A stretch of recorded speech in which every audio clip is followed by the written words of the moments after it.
بسم اللہ الرحمن الرحیم۔ شروع اللہ کا نام لے کر جو بڑا مہربان نہایت رحم والا ہے۔ الف لام میم را۔ اے نبی، یہ کتاب الہی کی آیتیں ہیں اور جو کچھ تمہارے پروردگار کی طرف سے تم پر نازل ہوا ہے حق ہے، لیکن اکثر لوگ ایمان نہیں لاتے۔ اللہ وہی تو ہے جس نے ستونوں کے بغیر آسمان جیسا کہ تم دیکھتے ہو اتنے اونچے بنائے، پھر عرش پر جلوہ افروز ہوا اور سورج اور چاند کو کام میں لگا دیا۔ ہر ایک میعاد معین تک گردش کر رہا ہے۔ وہی دنیا کے کاموں کا انتظام کرتا ہے۔ اس طرح وہ اپنی آیتیں کھول کھول کر بیان کرتا ہے کہ تم اپنے پروردگار کے روبرو جانے کا یقین کرو۔ اور وہی ہے جس نے زمین کو پھیلایا اور اس میں پہاڑ اور دریا پیدا کیے اور ہر طرح کے میووں کی دو قسمیں بنائیں۔ وہی رات کو دن کا لباس پہناتا ہے۔ غور کرنے والوں کے لیے اس میں بہت سی نشانیاں ہیں۔ اور زمین میں کئی طرح کے قطعات ہیں ایک دوسرے سے ملے ہوئے، اور انگور کے باغ اور کھیتی اور کھجور کے درخت۔ بعض کی بہت سی شاخیں ہیں اور بعض کی اتنی نہیں ہوتی، باوجود کہ پانی سب کو ایک ہی ملتا ہے۔ اور ہم بعض میووں کو بعض پر لذت میں فضیلت دیتی ہیں، اور اس میں سمجھنے والوں کے لیے بہت سی نشانیاں ہیں۔ اگر تم عجیب بات سننی چاہو تو کافروں کا یہ کہنا عجیب ہے کہ جب ہم مر کر مٹی ہو جائیں گے تو کیا اثر نو پیدا ہوں گے؟ یہی لوگ ہیں جو اپنے پروردگار سے منکر ہوئے ہیں، اور یہی ہیں جن کی گردنوں میں طوق ہوں گے، اور یہی اہل دوزخ ہیں کہ ہمیشہ اس میں جلتے رہیں گے۔ اور یہ لوگ بھلائی سے پہلے تم سے برائی جلدی سے مانگتے ہیں، یعنی طالب عذاب ہیں، حالانکہ ان سے پہلے عذاب واقع ہو چکے ہیں۔ اور تمہارا پروردگار لوگوں کو باوجود ان کی بے انصافیوں کے معاف کرنے والا ہے، اور بے شک تمہارا پروردگار سخت عذاب دینے والا ہے۔ اور کافر لوگ کہتے ہیں کہ اس پیغمبر پر اس کے پروردگار کی طرف سے کوئی نشانی کیوں نازل نہیں ہوئی؟ اے نبی، تم تو صرف خبردار کرنے والے ہو، اور ہر ایک قوم کے لیے رہنما ہوا کرتا ہے۔ اللہ ہی اس بچے سے واقف ہے جو عورت کے پیٹ میں ہوتا ہے، اور وہی پیٹ کے سکڑنے اور بڑھنے سے بھی واقف ہے، اور ہر چیز کا اس کے ہاں ایک اندازہ مقرر ہے۔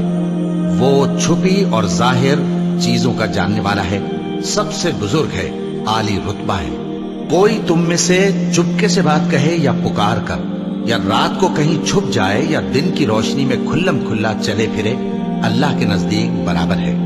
اس کے آگے اور پیچھے اللہ کے چوکیدار ہیں جو اللہ کے حکم سے اس کی نگرانی کرتے ہیں۔ اللہ اس نعمت کو جو کسی قوم کو حاصل ہے نہیں بدلتا جب تک کہ وہ اپنی حالت کو نہ بدلے، اور جب اللہ کسی قوم کے ساتھ برائی کا ارادہ کرتا ہے تو وہ پھر نہیں سکتی، اور اللہ کے سوا ان کا کوئی مددگار نہیں ہوتا۔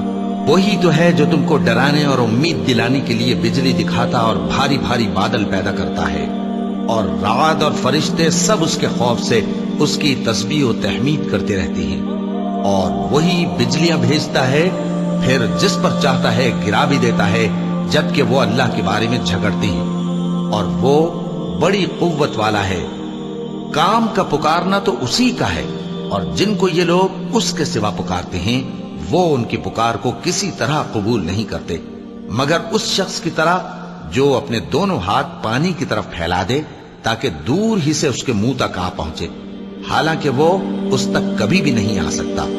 اور اسی طرح کافروں کی پکار بیکار ہے۔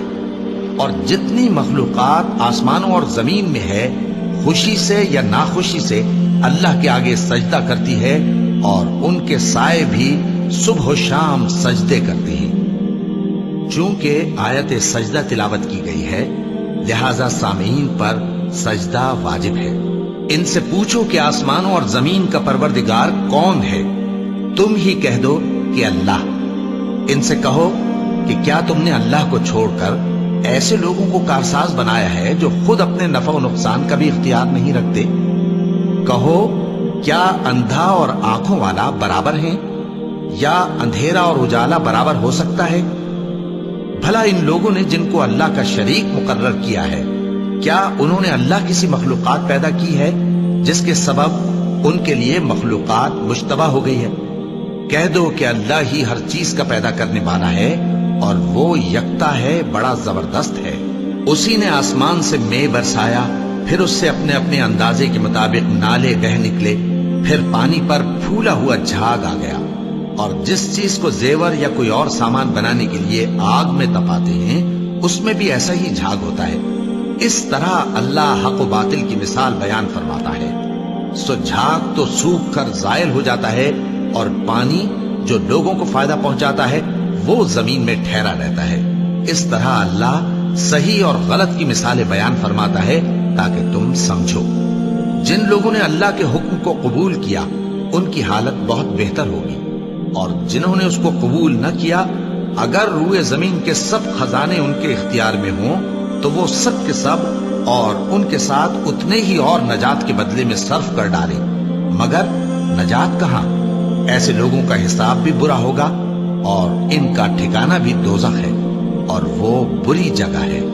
بھلا جو شخص یہ جانتا ہے کہ جو کچھ تمہارے پروردگار کی طرف سے تم پر نازل ہوا ہے حق ہے، وہ اس شخص کی طرح ہے جو اندھا ہے، اور سمجھتے تو وہی ہیں جو عقل مند ہیں، جو اللہ کے عہد کو پورا کرتے ہیں اور قول و قرار کو نہیں توڑتے، اور جن رشتوں کے جوڑے رکھنے کا اللہ نے حکم دیا ان کو جوڑے رکھتے، اور اپنے پروردگار سے ڈرتے رہتے اور برے حساب سے خوف رکھتے ہیں، اور جو اپنے پروردگار کی خوشنودی حاصل کرنے کے لیے مصائب پر صبر کرتے ہیں اور نماز پڑھتے ہیں، اور جو مال ہم نے ان کو دیا ہے اس میں سے پوشیدہ اور ظاہر خرچ کرتے ہیں، اور نیکی سے برائی کو دور کرتے ہیں۔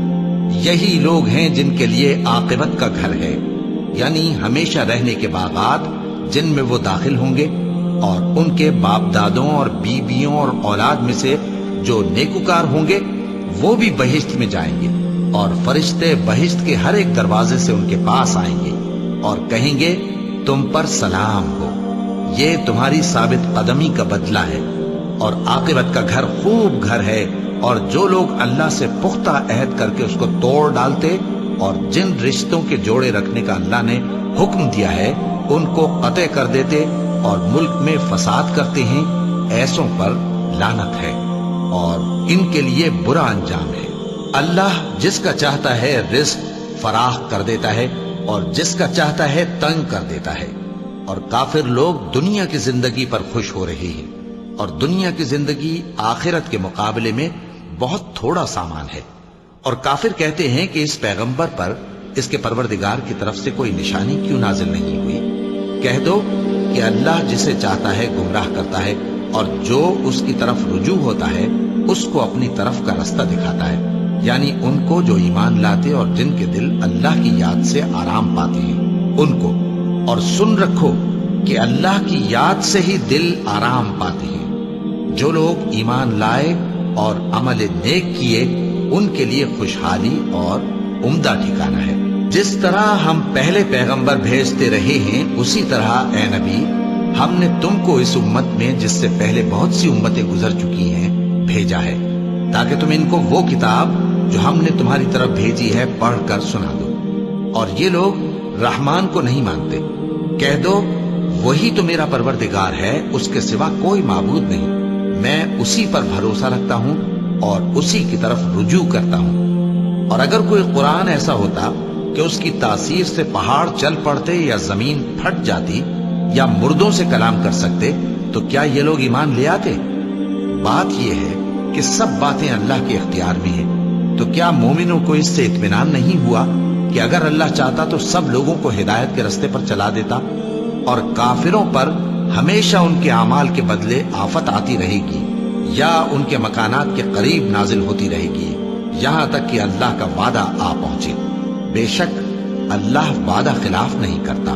اور تم سے پہلے بھی رسولوں کے ساتھ تمسخر ہوتے رہے ہیں، تو میں نے کافروں کو مہلت دی، پھر میں نے ان کو پکڑ لیا۔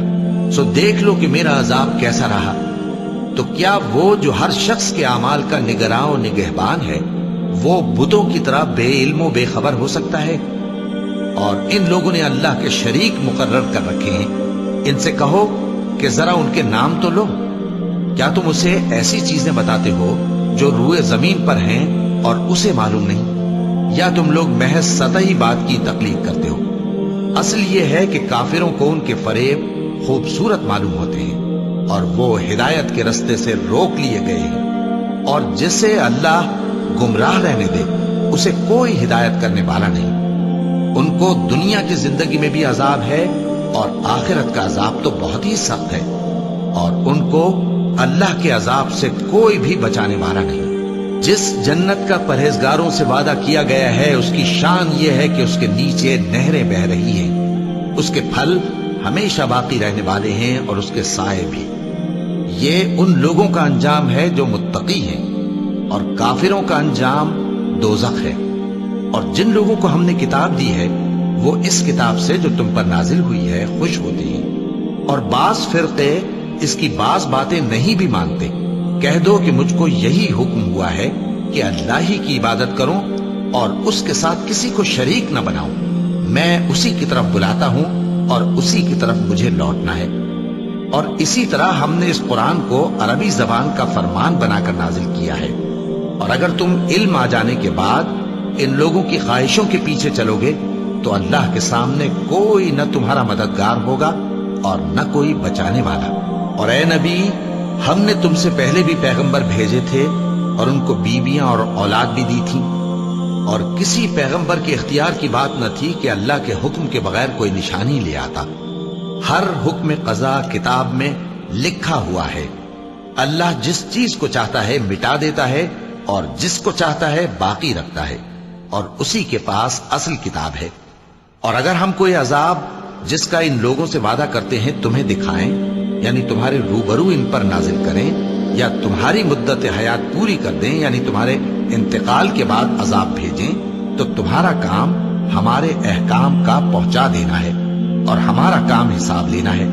کیا انہوں نے نہیں دیکھا کہ ہم زمین کو اس کے کناروں سے گھٹاتے چلے آ رہے ہیں، اور اللہ جیسا چاہتا ہے حکم کرتا ہے، کوئی اس کے حکم کا رد کرنے والا نہیں، اور وہ جلد حساب لینے والا ہے۔ جو لوگ ان سے پہلے تھے وہ بھی بہتیری تدبیریں کرتے رہے ہیں، سو تدبیر تو سب اللہ ہی کی ہوتی ہے۔ ہر شخص جو کچھ کر رہا ہے اللہ اسے جانتا ہے، اور کافر جلد معلوم کر لیں گے کہ آخرت میں اچھا انجام کس کے لیے ہوتا ہے۔ اور کافر لوگ کہتے ہیں کہ تم پیغمبر نہیں ہو۔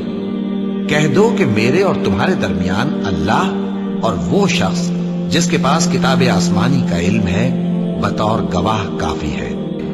صدق اللہ العظیم۔